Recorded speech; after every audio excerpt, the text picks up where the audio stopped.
Boa noite, amigos. Estamos novamente aqui para refletirmos, pensarmos, nos aprofundarmos um pouco sobre o tema que, na verdade, realmente nos importa e nos move. Que as bênçãos do Mestre Jesus possam nos envolver a todos, a nossa comunidade, o nosso estado, nossa nação, o planeta como um todo. Às vezes penso sobre o significado de tudo que estamos vivendo nesse momento. Será que a solidão que estamos tendo que viver, o isolamento social, o afastamento das convivências, não seria para realmente aprendermos a conviver, dentre tantas outras aprendizagens? Que os bons espíritos possam lançar luz ao que temos que aprender nesse momento tão peculiar da nossa existência. Hoje eu trago um tema sobre o qual não costumamos pensar muito, a não ser quando vemos no outro. Falar sobre o mal torna-se algo às vezes pesado, na medida em que não nos debruçamos sobre essa questão, pois tudo que não compreendemos ou temos medo, ou torna-se pesado demais e sobre o qual preferimos não falar. Nós vamos refletir sobre a banalização do mal. Sem fugir da linha e da linguagem espírita, eu vou trazer também conceitos do pensamento budista, que afinal de contas, veremos, sequer se distanciam um do outro. Vivemos um momento em que o absurdo e o normal estão em disputa. O absurdo e o normal estão em disputa. E isso é que vai definir os valores entre nós. O título dessa reflexão não é meu. A banalidade do mal foi tirada de um livro escrito por Hannah Arendt, uma filósofa em que ela fala do mal praticado por pessoas comuns, em que muitas vezes está ausente a perversidade, mas também está ausente o pensamento. Segundo ela, o mal não tem raízes muito profundas, é como um fungo rasteiro e insidioso. No entanto, o bem tem raízes muito profundas. Por quê? Porque o mal não provoca o pensar, mas o bem provoca o pensar. E só o pensar nos leva a um diálogo conosco mesmo. Pensar cria profundidade, tece laços com as pessoas, com as situações, e ao longo do tempo constrói um mundo comum e um mundo melhor. E para alguns, se para alguns pensar é perigoso, não pensar é muito mais. E é por isso que nós vamos aqui pensar um pouco, refletir. O mal existe, o ódio existe, a raiva existe. E muitas vezes nós sentimos tudo isso. Interessante observar como pessoas comuns podem cometer maldades. Como agimos com tudo isso? Essa emoção, esse sentimento, essa sensação. Como manejamos dentro de nós o ódio ou a raiva que é intrínseca ao ser humano? O que posso fazer? Qual a forma ideal de lidar com as sombras que eu carrego dentro de mim? Há uma frase de Ana que diz o seguinte: a condição humana compreende algo mais que as condições nas quais a vida foi dada ao homem. Os homens são seres condicionados. Tudo aquilo com o qual eles entram em contato torna-se imediatamente uma condição de existência. Vamos retirar um pouco o enigmático dessa citação. Entre outras coisas, o que ela menciona na frase citada é que nós nos acostumamos com a maldade. a maldade acaba naturalizada, se tornando uma coisa normal. E por quê? Porque existe desde sempre e porque é do humano. Então acabamos repelindo, recusando a possibilidade do mal. Sequer pensamos sobre isso. Então a pergunta é: o que é o mal para você? Já pensou nisso? O que é o mal para mim? Quando paramos para pensar, é possível que pensemos talvez em alguma situação ou em alguma pessoa, mas precisamos ampliar o nosso olhar, ampliar essa percepção. É possível que estejamos envolvidos em fazer o mal a outra pessoa, consciente ou inconscientemente, e isso de fato acontece. Jane Hoffman, que é uma terapeuta, desenvolveu um método, uma técnica que ela chamou de escuta compassiva. E ela comenta em um de seus livros o seguinte: uma grande fonte de violência são as nossas feridas não curadas. Uma grande fonte de violência são as nossas feridas não curadas. Isso quer dizer, todos nós temos nossas feridas, todos nós sofremos, todos nós de alguma forma tivemos problemas na nossa infância, na nossa adolescência, na nossa idade adulta.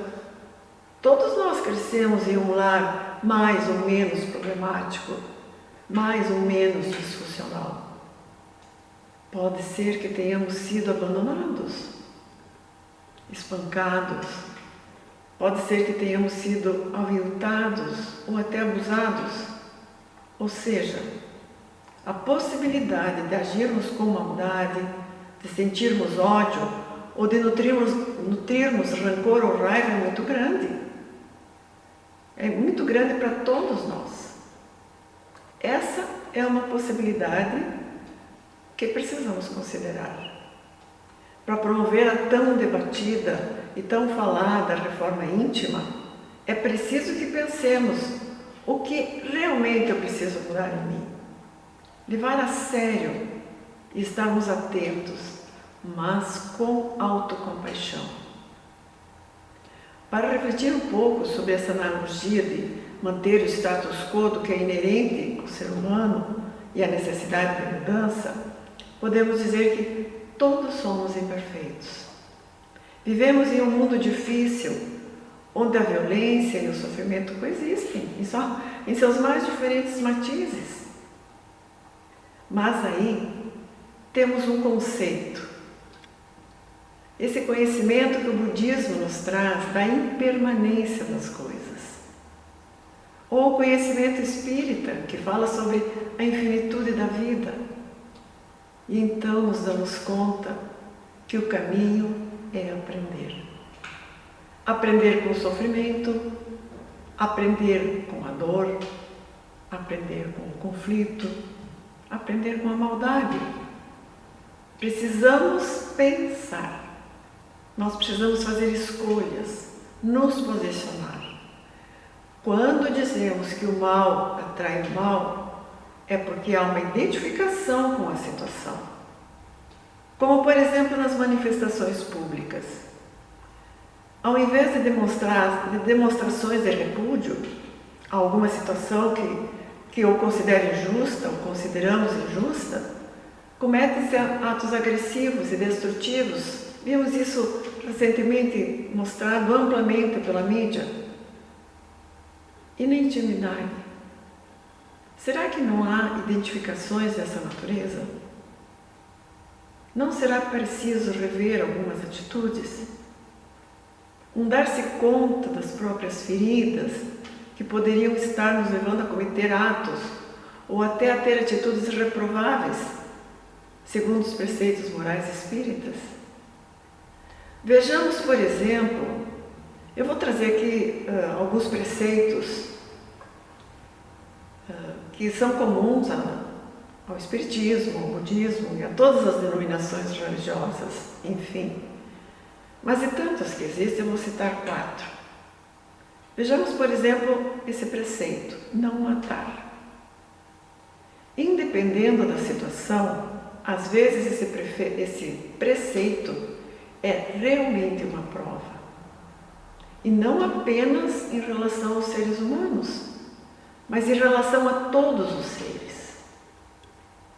Já pensaram nisso? Outro preceito: não roubar. Sabemos que nada é nosso. Tudo que temos são empréstimos de Deus, mas por inúmeras questões que não cabe refletir nesse momento, nos é dado possuir bens materiais. É uma prova, é uma experiência. Mas a inconformidade às vezes leva algumas pessoas a usurpar, a roubar. E quando rouba bens materiais, o mal talvez seja menor. Mas se estiver roubando a paz alheia, ou roubando a dignidade alheia, será que temos bem claro esse conceito? Ou o preceito, não falar com falsidade. São tantas as oportunidades que temos nas relações humanas para treinar a consolidação desse preceito, para aprendermos a ser transparentes. Não almejamos ser leves e transparentes como os espíritos evoluídos? Ou ainda o preceito, não alimentar raiva ou ressentimento. Não é não sentir raiva. Todas as pessoas se magoam, mas é não alimentar essa emoção de modo que o ressentimento fique ali, fermentando, aumentando. Alguns irão lembrar, outros talvez nem conheçam, mas há uma lenda indígena que ilustra bem esse preceito que eu vou ler para vocês. É uma pequena lenda e diz assim: o lobo mau e o lobo bom. Uma noite um velho índio falou a seu neto sobre o combate que acontece dentro das pessoas. E ele disse: a batalha é entre dois lobos que vivem dentro de nós. Um é mau, é a raiva, inveja, ciúme, tristeza, desgosto, cobiça, arrogância, pena de si mesmo, culpa, ressentimento, sentimento de inferioridade, mentiras, orgulho falso, superioridade, o ego. O outro lobo é bom. É a alegria, a fraternidade, a paz, a esperança, a serenidade, a humildade, benevolência, empatia, generosidade, verdade, compaixão, fé. E o neto pensou nesta luta e perguntou ao avô: qual lobo vence? E o velho índio respondeu: aquele que você alimenta. Obviamente, essa história ela é muito simbólica. Os dois lobos são as nossas emoções positivas e negativas. E essas nossas emoções são causadas pela forma de pensar. Portanto, o lobo que alimentamos é escolha nossa. Então, uma das muito possíveis respostas para a pergunta o que podemos aprender com a dor, o sofrimento ou o conflito, talvez seja essa: qual o lobo que alimentamos? Quando tomamos essa decisão, nós nos abstemos também do envolvimento naquilo que hoje denominamos de a cultura do ódio, da maldade, podendo se manifestar, porém, não se identificar. Tem uma monja Xin, que nos ensina dizendo uma frase assim: nós devemos aprender a reservar um espaço não para a certeza, mas reservar um espaço para a dúvida. Crie um espaço para a dúvida. Será que eu estou sendo mal? Coloque-se um pouco em dúvida. Porque as certezas elas nos levam a uma certa postura de estarmos plenamente corretos. E tanto a bondade como a maldade são inerentes à condição humana. Sabemos que tudo é impermanente e nós também o somos. Estamos mudando o tempo todo. Será que eu estou promovendo a cultura da paz? Uma cultura da tranquilidade? Posso não estar agindo como gostaria de estar?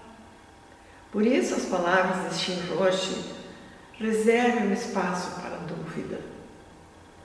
Outro mestre budista, que eu admiro, chama-se Mestre Dogen, tem uma frase que aprecio muito e diz assim: olhe para os seus pés. Onde estão os seus pés? Fique atento ao seu caminhar, à sua trajetória, à sua viagem, à sua estada nesse planeta. Não olhe para os pés do outro, mas para os seus pés. Ilumine os seus pés. As artes marciais, quando bem conduzidas, ensinam a controlar os impulsos, os sentimentos e o respeito ao outro.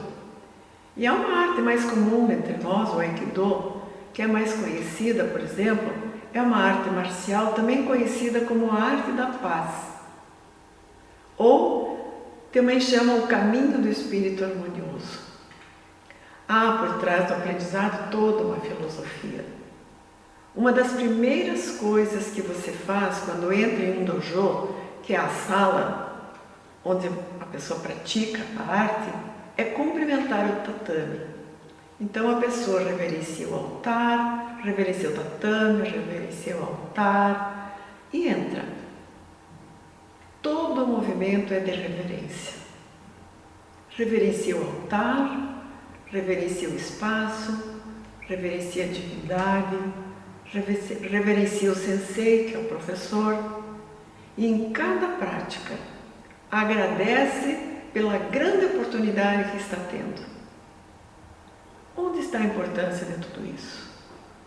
Porque é de criança, é de adolescente ou até de adulto que se aprende a respeitar, a honrar, a agradecer àqueles que nesse momento estão conosco. Precisamos uns dos outros. Vejam que interessante sobre essa arte marcial. Quando o aluno entra pela primeira vez na sala, ele não aprende a dar golpes, ele aprende a cair. Aprende a cair. Ele não aprende a dar golpes primeiro. E por que o aluno aprende a cair?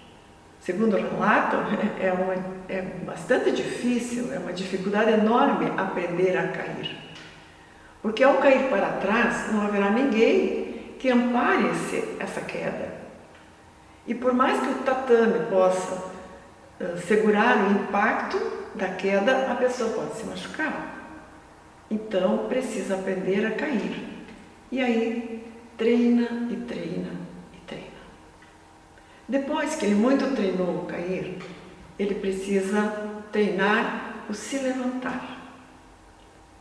Aprender a estar de pé, a estar ali. E o mais importante, ele aprende a usar o mesmo movimento original da queda para fazer o caminho de volta, ou seja, para se levantar. E por que isso é tão importante? Porque você começa a perceber que não há problema em cair. Porque cair e levantar faz parte do mesmo movimento. O caminho que você faz desse trabalho não começa com golpes. E esses, na verdade, são somente defensivos. Mas você começa com a transformação interna. E cair e levantar fazem parte dessa trajetória. Então, toda vez que resvalamos em nossas intenções de acertar e não o conseguimos, façamos o caminho de volta. Porque é assim que é a nossa humanidade. E o primeiro a ser respeitado somos nós mesmos. É claro que vamos cair. Faz parte do ser humano. Mas quando treinamos, algo muda dentro de nós. Essa autocompaixão é necessária e não precisamos estar sempre fazendo meia-culpa. Toda vez que persistirmos numa conduta e que queremos mudá-la, é treino, treino e treino. Os exemplos da cultura que eu trouxe agora aqui, da cultura oriental, podem até nos fazer pensar que não devemos reagir à agressão. Não se trata disso. Diante da agressão e da violência, precisamos agir, mas agir sem nos identificar. Sem nos identificar com a agressão, com o mal que estamos presenciando, que estamos recebendo. Mas usar a força de outra maneira. E para isso é preciso treinar, é preciso pensar. Porque, relembrando, pensar leva a aprofundar as raízes do bem. E esse treino é realizado por nós através do estudo, da meditação, da convivência com as pessoas que comungam as mesmas crenças. Educar sobre respeito, reverência, educar sobre consideração, para que possamos nos tornar diferentes, realmente diferentes. E é aqui que estão as semelhanças de culturas tão diferentes e que vamos percebendo que quando se trata de moral e de ética, as diferenças se diluem. Buda, no verso 50 de seus escritos, diz o seguinte: não olhe a maldade dos outros, aquilo que fizeram ou aquilo que não fizeram. Em vez disso, olhe o que você realizou e deixou incompleto. Pense apenas nisso. Um outro ser iluminado, Confúcio, há muito tempo atrás, também se manifestou. Em uma de suas falas, ele disse o seguinte: se você quer que um país mude, se você quer que uma realidade social mude, comece com a família. Porque todos os governantes tiveram suas famílias, tiveram a sua criação, tiveram as suas feridas. Começa com a família. Eu sou terra fértil para o outro, e o outro é terra fértil para mim. É sempre o outro que mostra o que eu preciso mudar. E Chico Xavier, nosso querido Chico Xavier, em uma de suas frases inspiradoras, falou: o lar é o coração do organismo social. Esperemos que o amor se propague no mundo com mais força do que a violência, e a violência desaparecerá à maneira da treva quando a luz se sobrepõe. Não podemos acabar com o mal, mas podemos não nos identificar com ele. Podemos não naturalizá-lo, não banalizá-lo. E assim agindo, podemos fazer a diferença enquanto estivermos aqui. Por isso a pergunta do início: o que é o mal para você? O que é o mal para mim? Como provocação para que pensemos. Outro dia, ouvindo um rabino em entrevista na CNN, ele disse algo que me fez pensar. Mais que imunidade, a crise atual é de humanidade. Mais que imunidade, a crise atual é de humanidade. Será mesmo? Há muita bondade graçando solta por aí. Eu fiquei na dúvida com essa afirmativa. Nós não vamos perder jamais nossa humanidade. Para podermos pensar, pensemos nisso. Agradeço a quem nos ouviu, tenham todos uma boa semana e que as bênçãos do nosso querido Mestre Jesus nos acompanhem até o nosso próximo encontro. Boa noite.